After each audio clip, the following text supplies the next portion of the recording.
Ladies, let's stop sugarcoating it. You're not here because everything is fine. You're here because something feels off. You're dealing with a man who pulls away just when things get close. And you're trying to decode his silence like it's some cryptic language. Let's decode it today. This isn't about judgment. This is about clarity, and once you have that, you're powerful. Avoidant men are often misunderstood. On the surface, they may seem disinterested, emotionally unavailable, or even cold. But the truth is, many of them deeply crave connection. They just don't know how to feel safe in it. It's not that they don't want love, it's that love feels threatening. When a man has an avoidant attachment style, closeness doesn't equate to comfort. It equates to vulnerability. The closer someone gets to him emotionally, the more exposed he feels, and that exposure triggers a fear that he might become dependent or lose his autonomy. This internal conflict creates a cycle. He meets someone who lights him up, and at first he engages fully. He pursues. He's charming. He's present. There's a rush of connection that feels electric, even hopeful. But as soon as the relationship begins to deepen, when emotional investment starts requiring vulnerability, he recoils. It's like a switch flips. Suddenly, the same woman he was showering with attention becomes the person he avoids replying to. He'll claim he's busy, overwhelmed, unsure, but beneath all of that is one quiet truth: he feels out of control. And for avoidant men, control is the illusion that keeps them emotionally safe. Many women misread this retreat as a lack of care. They think, if he wanted me, he wouldn't pull away. But that's not entirely true. An avoidant man can want you and pull away because he wants you. Wanting someone too much can feel like emotional danger to him. It threatens the walls he's built to protect himself. So rather than confront those feelings, he retreats. That retreat isn't always conscious. He might not be aware that he's operating out of fear. All he knows is that he suddenly needs space. And once he gets that space, he convinces himself that needing it means something is wrong with the relationship, when really it's his discomfort with closeness. The sad irony is that avoidant men often attract partners who are emotionally open, giving, and secure, women who are willing to go deep. And while these women might represent everything he says he wants, when intimacy begins to feel real, he finds himself sabotaging it. Not because she's done something wrong, but because being emotionally intimate threatens his sense of independence. He's spent so long learning to rely only on himself that the idea of needing someone, of letting someone really see him, feels like surrender. And for him, surrender doesn't feel like love. It feels like loss of control. So what happens? He keeps her at arm's length. He dips in and out. He avoids conversations that go too deep. He stays in the relationship just enough to feel safe, but not enough to actually build something meaningful. And the woman ends up exhausted, trying to prove she's not a threat when the real issue isn't her. It's his unresolved fear of emotional dependence. At the beginning of a relationship with an avoidant man, everything can feel magical. The connection feels fast, intense, even cinematic. He may open up quickly, text all day, plan spontaneous dates, and shower you with attention. You're led to believe that this man is fully available, finally ready for something real. It feels passionate and electric, but what many don't realize is that this intensity is not the same as intimacy. The fireworks aren't a sign of deep emotional bonding. They're often a sign of infatuation and fantasy. And for avoidant men, that fantasy is far more comfortable than the reality of genuine connection. When he's operating in this early stage, it's all about excitement. Everything is surface, level enough to feel safe. He can give affection without risking emotional exposure. He can be charming and expressive without having to actually reveal his deeper fears, wounds, or insecurities. This initial intensity allows him to feel close without really being close. It feels like intimacy, but it's really performance. And because many women mistake this intensity for emotional availability, they let their guard down. They open their hearts, thinking they've finally found someone who matches their depth. But as soon as she starts to expect consistency or emotional presence beyond the surface level, the illusion starts to break. This is when the avoidant man begins to pull back. He becomes distant, distracted, or suddenly unsure of what he wants. He says he needs space or that he feels pressure. But the truth is, what he's feeling is vulnerability, and that makes him uncomfortable. The emotional demands of true intimacy threaten the control he's trying to maintain. Deep connection requires honesty, reliability, emotional responsiveness, all of which challenge the emotional armor he's been wearing for years. So instead of stepping into that discomfort, he retreats. The very thing he said he wanted, closeness, now feels like a threat. Avoidant men often conflate the thrill of the chase with actual emotional bonding. In their mind, the height of connection is the high they feel when everything is new and uncertain. But once the relationship settles into emotional stability, once love becomes less about highs and more about depth, they start to check out. They're so used to equating love with anxiety or unpredictability that healthy emotional intimacy feels dull or overwhelming. And this confusion makes them question the relationship itself instead of questioning their understanding of what intimacy actually is. So they create distance, they stop sharing, they withhold affection. They make the woman wonder what changed. But the only thing that changed was that she moved closer, and real intimacy asked him to show up. And that's the moment where an avoidant man begins to disappear, not because there's anything wrong with the relationship, but because the difference between intensity and intimacy finally becomes too much for him to bear. Avoidant men are often drawn to strong, confident, emotionally intelligent women. There's something magnetic about a woman who knows who she is, stands in her power, and loves with both depth and clarity. To the avoidant man, she feels safe in the beginning, not because he's ready for her, but because he sees in her what he wishes he had in himself. She brings structure, warmth, and emotional openness, all of which feel incredibly attractive at first. He admires her independence, he's fascinated by her confidence, he may even tell her she's different from anyone he's ever met. And the truth is, he's not lying, but admiration is not the same as readiness. The problem starts to show when this strong woman begins to do what she naturally does, see people clearly. She senses when he's pulling away emotionally. She asks questions that make him uncomfortable. She notices his inconsistent patterns and calls them out, not from a place of attack, but from a place of wanting clarity and honesty. That's when the dynamic starts to shift, because an avoidant man can only handle being seen up to a certain point. Once someone gets close enough to touch the parts of him he's spent years avoiding, the panic sets in. To be truly seen by someone emotionally stable and intuitive is terrifying for the avoidant man. He wants connection, but not the kind that comes with emotional exposure. He wants love, but not the kind that requires him to reveal the insecurities and fears he's buried beneath layers of control. And so, slowly, he begins to resent the same strength he once admired. He starts to label her as too much, too emotional, too intense, too demanding. But what he's really saying is, you're too real. Her ability to see through his defenses feels threatening, not because she's doing anything wrong, but because he's not ready to be vulnerable. It's a heartbreaking pattern. The woman thinks she's doing what any loving, secure person would do: communicate, show up, invest emotionally. But the closer she gets to his truth, the more uncomfortable he becomes. He may start to criticize her in subtle ways. He may begin to pull back, saying he needs space or feels pressured. In reality, her emotional maturity is confronting him with everything he's avoided within himself. Her presence becomes a mirror, reflecting back his emotional limitations. And for someone who hasn't done the work to heal, that mirror is unbearable. So he distances himself, not because he doesn't care, but because being truly seen feels like a threat to his emotional survival. He doesn't feel worthy of the love he's being offered, and rather than face that painful truth, he convinces himself that she's the problem, the very qualities he once found beautiful. Her strength, her intuition, her emotional openness become the things he blames for his discomfort.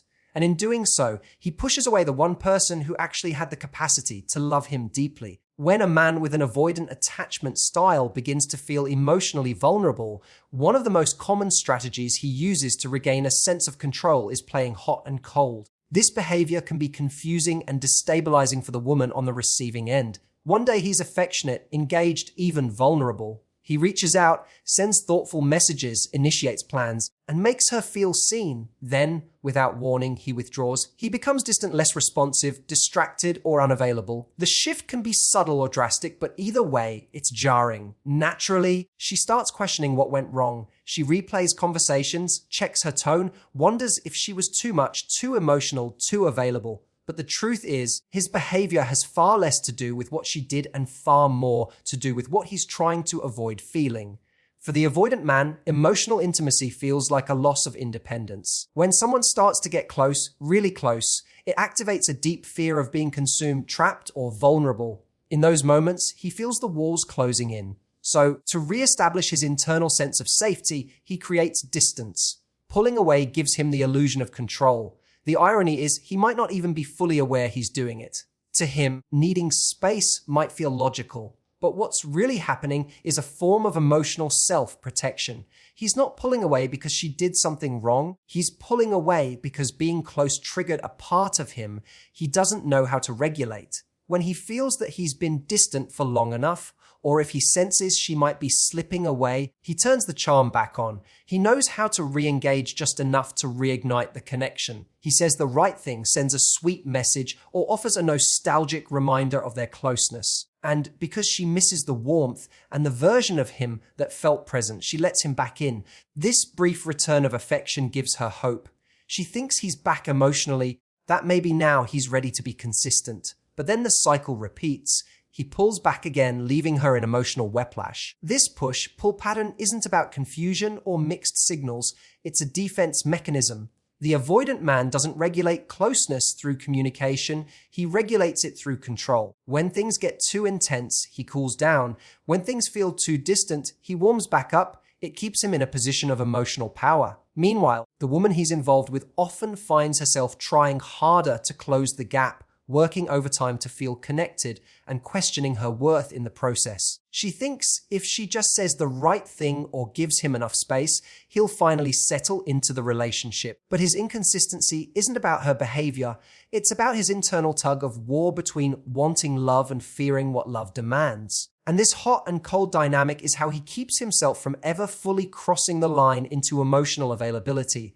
For many avoidant men, the experience of love that is calm, consistent, and emotionally safe doesn't feel familiar, it feels foreign. They may have grown up in environments where love was tied to chaos, unpredictability, or emotional neglect. In those formative years, love might have been something they had to earn or something that was conditional. So as adults, when they encounter peace, when a relationship feels steady, warm, and safe, they don't interpret it as a good sign. Instead, they confuse that stability with boredom. This confusion is one of the most damaging and misunderstood aspects of avoidant behavior. A woman might be doing everything right. She's consistent, emotionally present, supportive, and non-reactive. She creates a space where connection can grow slowly and deeply. But instead of appreciating the peace she brings, the avoidant man begins to feel disconnected. He doesn't recognize the absence of drama as something healthy. In fact, the absence of emotional highs and lows leaves him feeling uneasy, like something is missing.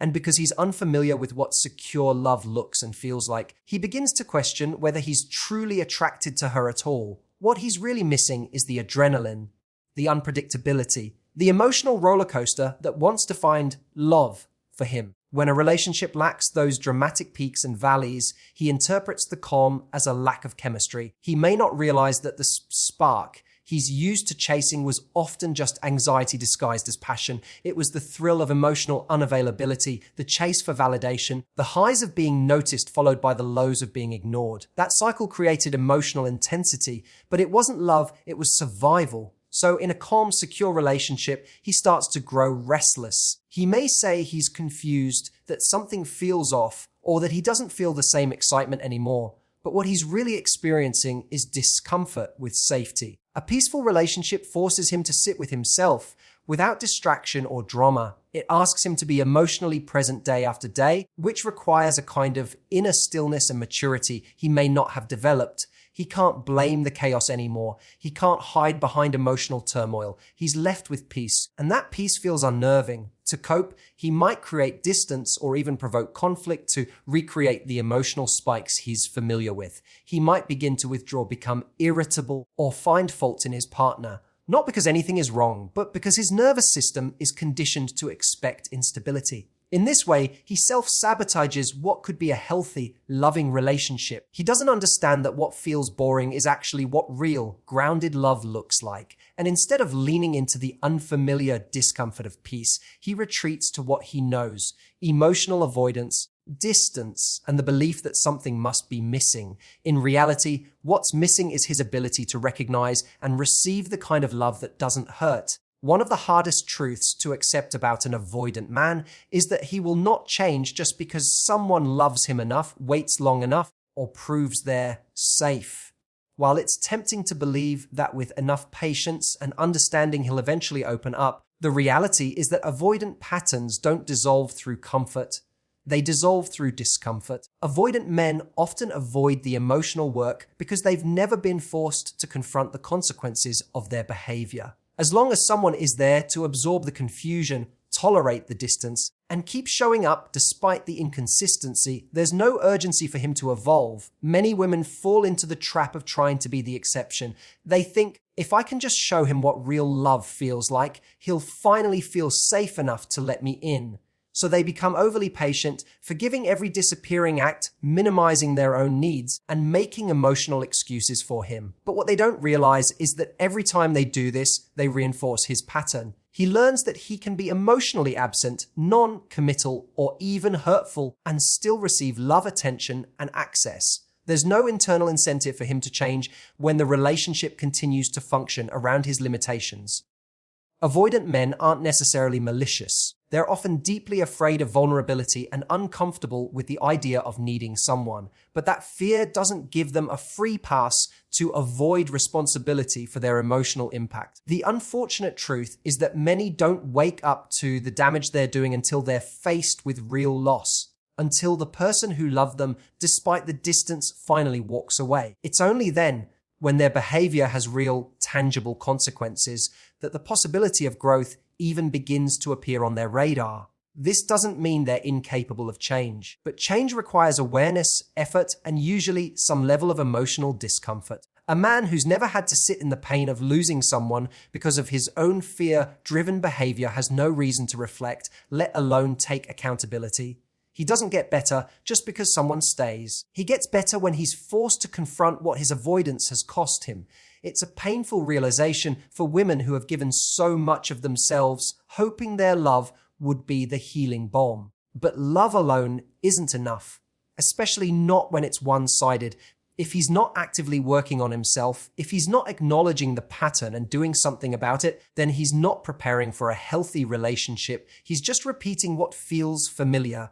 And the longer someone stays in that cycle, the more they sacrifice their own emotional well, being in the hope of fixing someone who isn't choosing to grow.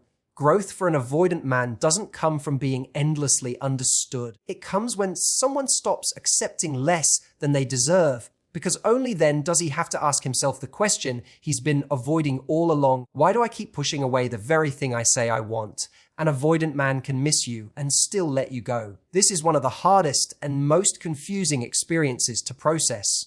When a relationship ends, especially with someone who displayed avoidant tendencies, it's natural to hope that he'll come back once he realizes what he's lost.